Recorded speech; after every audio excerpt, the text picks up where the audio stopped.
मुझे ढोकला और रसगुल्ला बहुत पसंद है।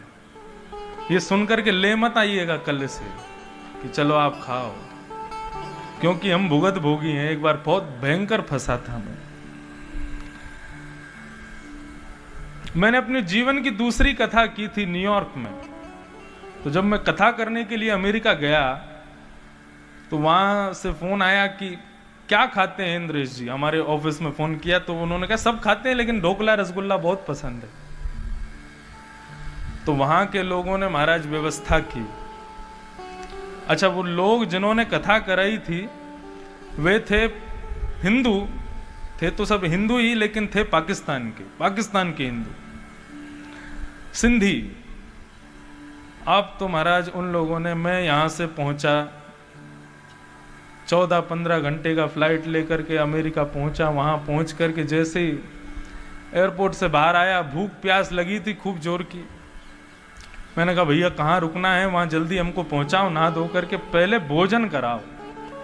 बोले आप चिंता मत कीजिए, आपका मनपसंद भोजन बना है। मैंने कहा ठीक है। 15 घंटे का भूखा मैं, स्नान ध्यान करके अपना वस्त्रादि पहन करके जैसे ही भोजन के लिए बैठा, एक प्लेट भर के तो ढोकला और दूसरी प्लेट भर के रसगुल्ला। बोले पाओ। मैंने कहा ये तो साथ में पाया जाता है भोजन के, यही भोजन थोड़ी होता है। बोले नहीं, आपके यहाँ के लोगों ने बताया कि आपको यही पसंद है तो हमने तो यही बनवाया है। आप खूब झिक करके ढोकला खाओ और खूब रसगुल्ला खाओ। मरता क्या नहीं करता। 25 ढोकले खाए मैंने, पेट भरना था, और लगभग 7-8 रसगुल्ला खा गया। हमने कहा कोई नहीं, आज की रात निकल जाए, कल से तो बढ़िया। अच्छा, भारत में तो सब लोग रहते हैं, भोजन बनाने वाले भी रहते हैं साथ में, और नहीं भी हो तो हमारे सब मित्रगणी मिलके बना लेते हैं, बाहर काम खाते नहीं है। अब वहां इतनी व्यवस्था नहीं होती है तो वहां जिनके यहाँ रुकते हैं उनके यहाँ ही पाना पड़ता है। तो वहां क्या था कि हर दिन कथा के बाद में वो जितने लोगों ने मिलके कथा कराई थी, हर दिन का एक बुकिंग रख ली। आज हमारे यहाँ भोजन करने आएंगे आप, कल उनके यहाँ भोजन करने जाएंगे, परसों उनके यहाँ भोजन करने जाएंगे। अच्छा, विदेशों में लोग सबसे ज्यादा किस चीज से बचते हैं? भोजन बनाने से बचते हैं। हमारी कथा होती है तो वहां के लोग ये सोचते हैं ये जहां जाएंगे भोजन करने, हमारा पूरा परिवार भी वहीं पालेगा। वहां ऐसे लोग होते हैं। तो प्रत्येक दिन का निश्चित था कि इनके घर जाना है, उनके घर जाना है। कथा करने के बाद में हम जिसके घर गए वहां पहुंचे। हमने कहा भाई आज तो कुछ खिलाओ बढ़िया। बोले आपका मनपसंद आया है। हमने कहा लाओ, क्या लाओ। इतने में ही महाराज फिर से एक थाली भर के ढोकला, दूसरा थाली भर के रसगुल्ला। हमने कहा यही है और कुछ नहीं है। बोले कि आपके यहां से बोला था यही पसंद है। अरे तो भाई रोटी का मैं ढोकला से खाऊंगा, कोई सब्जी आदि कुछ तो दो। स्थिति ये हो गई कि 4 दिन तक मैं रोज भोजन करने के लिए जिनके भी यहां गया वहां ढोकला और रसगुल्ला ही मिलता था। अंत में ये स्थिति हो गई कि हाथ जोड़ करके नमस्कार करके प्रणाम करके मना करना पड़ा कि भैया अगला भोजन जहां भी हो वहां ढोकला रसगुल्ला नहीं होना चाहिए। तो उस दिन इस बात का अनुभव हुआ कि सुख और आनंद में भेद क्या होता है। ये ढोकला रसगुल्ला मुझको बढ़िया लगता था लेकिन सुख देता था, आनंद कभी नहीं दिया उसने। यदि आनंद देता तो जितनी बार मैं खाता उतनी बार मुझे अच्छा लगता ना। उसने केवल सुख दिया था।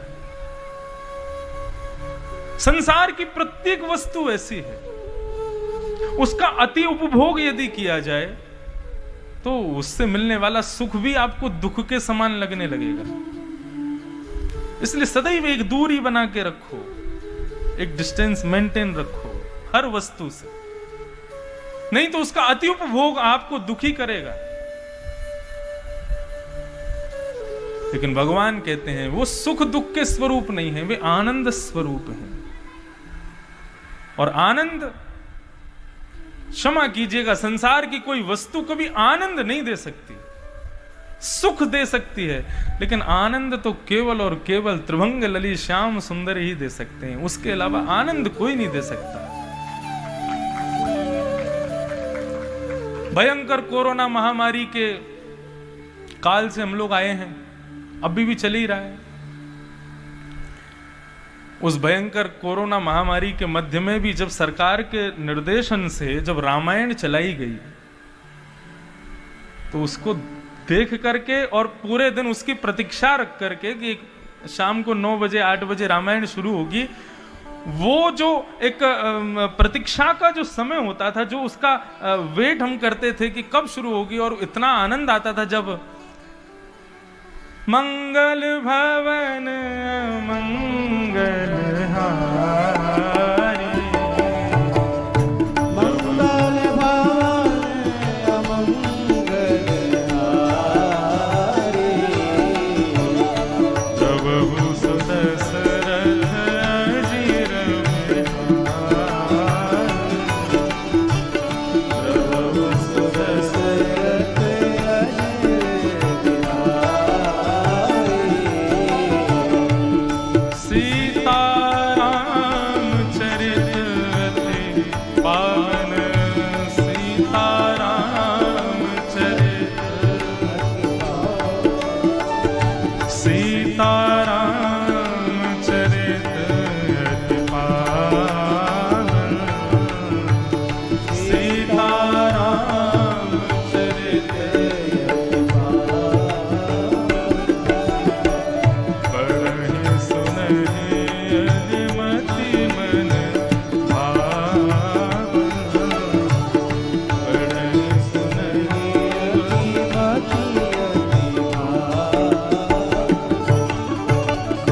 तो कहने का अभिप्राय, जब ये चौपाई शुरू होती थी टीवी में तो पूरा घर दौड़ता था, कोई भोजन बना रहा है, कोई काम कर रहा है, कोई किसी काम में व्यस्त है। हम अपने घर की बता रहे हैं, आपके यहाँ पता नहीं क्या हुआ, लेकिन पूरा घर दौड़ता था, जा करके सब टीवी के आगे बैठ जाते थे और फिर मंगलमयी रामायण का दर्शन करते थे। सीता जी की विदाई हो रही है और मेरा पूरा परिवार बैठ के रो रहा था, जैसे मानो खुद की बेटी विदा हो रही है। तो वो सुख नहीं है, वो आनंद है, और आनंद केवल भगवत चरित्र ही दे सकता है। आप श्रीमद् भागवत की कथा यहां पर कोई सुख कमाने के लिए या कुछ बहुव्यस्त वस्तु कमाने के लिए आप कथा नहीं सुनते। आप श्रीमद् भागवत की कथा श्रवण कर रहे हैं, यहां बैठे हैं, केवल और केवल आनंद की अनुभूति हो जाए। सुख की प्राप्ति होती है, लेकिन आनंद की अनुभूति होती है, और वो आनंद की अनुभूति हो जाए, अनुभव हो जाए, उसके लिए बैठे। एक बार एक घर में किसी की मृत्यु हो गई, तो एक संत वहां से जा रहे थे, सब रो रहे थे घर में। माताएं रो रही थी, मेरा बेटा चला गया, पत्नी रो रही थी, मेरा पति चला गया, सब रो रहे थे। संत ने कहा, इतना लोग रो क्यों रहे, मैं देखूं चल करके। भीतर जाकर के पूछा, भैया तुम सब रो क्यों रहे हो? तो किसी ने कहा मेरे बेटा चले गए, किसी ने कहा मेरा पति चला गया, किसी ने कहा हमारे पिताजी चले गए। सबका कोई ना कोई संबंध सबने बताया। तो संत ने पूछा, कहां चले गए तुम्हारे पतिदेव?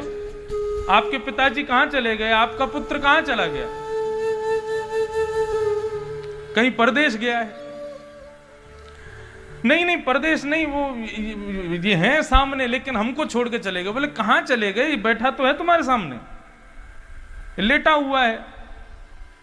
तुम्हारे बेटा से पूछने लगे, तुम्हारे पिता की आंखें कैसी थी? बोले आंखें बड़ी बड़ी थी, कान ऐसे थे, बड़े बड़े बाल थे उनके।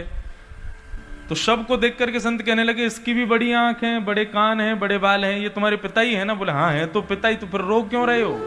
सामने है तो सही पिताजी। बोले ये तो सामने है, लेकिन जिनसे हमारा संबंध था वो चले गए। किससे था तुम्हारा संबंध? बेटा बोला इनके भीतर कोई था, उससे था। तो संत ने कहा, तुमने उसको कभी देखा था जो उसके भीतर था? बोले नहीं देखा तो कभी नहीं। तो फिर रो क्यों रहे हो? अंत तो गत्वा यदि किसी की मृत्यु होती है तो रुदन किसके लिए होता है? आप खुद से पूछो। शव के लिए रो रहे हो तो शव तो सामने है। और यदि आत्मा जो भीतर थी उसके लिए रो रहे हो तो उसको तुमने कभी देखा नहीं है, तो फिर रो क्यों रहे हो? व्यक्ति जब किसी की मृत्यु पर रुदन करता है उस समय उस बात का पता लगता है कि वास्तव में उसका संबंध भीतर विराजमान भगवान से था, जिसको उसने कभी पहचाना ही नहीं। यदि उसको पहचान गए होते। महाराष्ट्र के एक बहुत बड़े संत हुए, उनका नाम था नामदेव। नामदेव के एक पुत्र थे। उन पुत्र को बचपन से ही बहुत भयानक रोग लग गया, जिस रोग के कारण उनकी मृत्यु सुनिश्चित थी। लेकिन नामदेव जी नित्य अपने ठाकुर जी की सेवा करते थे, अपने ठाकुर जी का भजन करते थे, भगवान को कहते थे प्रभु जिसमें मेरा भलाई हो वही करिएगा। एकादशी का दिन, आज एकादशी है, और एकादशी के दिन नामदेव जी पूरा दिन भजन करते थे। एकादशी का दिन था, प्रातःकाल सूर्योदय हुआ, सूर्योदय होते ही उनके पुत्र ने अपने प्राणों का परित्याग कर दिया। लेकिन नामदेव जी का हर एकादशी का नियम था कि हम भजन करेंगे पूरा दिन। तो श्री नामदेव जी महाराज भजन में बैठ गए। अब तभी आकर के लोगों ने कहा तुम्हारा पुत्र चला गया, तुमको अभी भी भजन की पड़ी है, अभी भी कीर्तन कर रहे हो, अभी भी भगवान के स्मरण कर रहे हो। उन्होंने भजन नहीं छोड़ा और करते गए, करते करताल बजा रहे हैं, सामने युवा पुत्र मरा पड़ा है, लेकिन नामदेव जी ने भजन नहीं छोड़ा।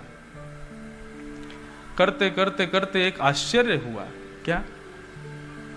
शव तो वहीं पड़ा था, लेकिन एक दिव्य प्रकाश प्रकट हुआ, और उस दिव्य प्रकाश के धूमिल होते ही क्या देखते हैं कि नामदेव जी का पुत्र खड़ा है, और पुत्र के गले में गलवैयां डाल करके श्याम सुंदर खड़े हैं, उनको दर्शन दे रहे हैं। और उनका पुत्र अपने पिता से कहता है पिताजी आपका भजन इतना श्रेष्ठ था, आपकी पूजा निष्ठा इतनी श्रेष्ठ थी कि आज भले ही मेरी मृत्यु हो गई, लेकिन मृत्यु के बाद में भगवान ने मुझे अपनी सखा मंडली में चुन लिया है। अब मैं भगवान का सखा बन गया हूं, अब मैं भगवान का सखा बन करके विचरण करूंगा। तो सुनने में बहुत आसान लगता है, लेकिन करना बहुत मुश्किल है। लेकिन इस तत्व को जानिए, भगवत तत्व को समझिए। मेरे आपके सबके भीतर ठाकुर जी हैं, और उनको पहचानने के लिए ही श्रीमद् भागवत की कथा सुनी जाती है। हम भागवत सुनते क्यों? किसको जानने के लिए बैठे हैं? यहां पर ज्ञान प्राप्ति के लिए बैठे हैं? नहीं। आज का मानव इतना ज्ञानी है कि उसको यहां कथा सुनने की जरूरत नहीं है। वो स्वयं बहुत विवेकी है। आज के युवान बहुत विवेकी हैं। उनको क्या करना चाहिए, क्या नहीं करना चाहिए, किसमें भलाई है, किसमें भलाई नहीं है, वो सब जानते हैं। बस इससे अधिक ज्ञान की आवश्यकता भी नहीं है। तो फिर कथा क्यों? संसार को तो मानव जान जाता है, लेकिन स्वयं को नहीं जान पाता। मैं कौन हूं और मेरे भीतर कौन है, मेरा जन्म किस लिए हुआ है, और मेरे भीतर विराजमान वो परम तत्व कौन है, उसको जानने के लिए भागवत की कथा। तो भगवान का दूसरा स्वरूप क्या है? पहला सत्य, दूसरा चैतन्य, और तीसरा आनंद। भगवान का तीसरा स्वरूप है आनंद। आनंद संसार को तो मानव जान जाता है, लेकिन स्वयं को नहीं जान पाता। मैं कौन हूं और मेरे भीतर कौन है, मेरा जन्म किस लिए हुआ है, और मेरे भीतर विराजमान वो परम तत्व कौन है, उसको जानने के लिए भागवत की कथा। तो भगवान का दूसरा स्वरूप क्या है? पहला सत्य, दूसरा चैतन्य, और तीसरा आनंद। भगवान का तीसरा स्वरूप है आनंद। आनंद और सुख दोनों में अंतर होता है। आनंद और सुख में भेद होता है। सुख किसे कहते हैं? सुख यानी कि बहुत व्यवस्थाएं करने के बाद में जब आप खुश होते हो, उसको सुख कहते हैं। अपनी बैठने की अच्छी व्यवस्था कर लो, सोने की, भोजन की, पानी की, नहाने धोने की, सबकी व्यवस्था अच्छी करके, तो फिर आप क्या होगे? आप सुखी हो जाओगे। मतलब व्यवस्थाओं के बाद जो प्रसन्नता होती है उसको सुख कहते हैं। लेकिन अव्यवस्था में भी जो आपको प्रसन्नता देता है उसको आनंद कहते हैं। जहां पर अव्यवस्थित है, उसको संसार की कोई भी वस्तु हो उसकी एक लिमिट होती है, उतना ही वो सुख दे सकती है। उससे ज्यादा यदि उसका उपभोग किया तो वह वस्तु भी आपको दुख देगी।